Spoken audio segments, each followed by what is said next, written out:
ಜನತೆಯಾದ ನಾವು ಭಾರತವನ್ನು ಸಾರ್ವಭೌಮ ಸಮಾಜವಾದಿ ಧರ್ಮನಿರಪೇಕ್ಷ ಪ್ರಜಾಸತ್ತಾತ್ಮಕ ಗಣರಾಜ್ಯವನ್ನಾಗಿ ರೂಪಿಸುವುದಕ್ಕಾಗಿ ಭಾರತದ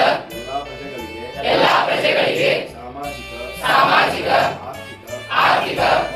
ಮತ್ತು ರಾಜಕೀಯ ನ್ಯಾಯವನ್ನು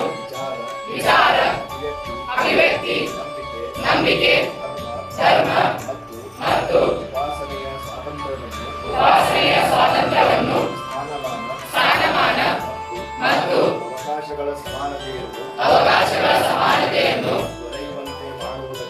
ದೊರೆಯುವಂತೆ ಮಾಡುವುದಕ್ಕಾಗಿ ವ್ಯಕ್ತಿ ಗೌರವ ದೇಶದ ಏಕತೆ ಮತ್ತು ಸಮಗ್ರತೆಗಾಗಿ ಎಲ್ಲರಲ್ಲಿ ಭ್ರಾತೃತ್ವ ಭಾವನೆಯನ್ನು ಮೂಡಿಸುವುದಕ್ಕೆ ದೃಢ ಸಂಕಲ್ಪ ಮಾಡಿ ನಮ್ಮ ಸಂವಿಧಾನ ಸಭೆಯಲ್ಲಿ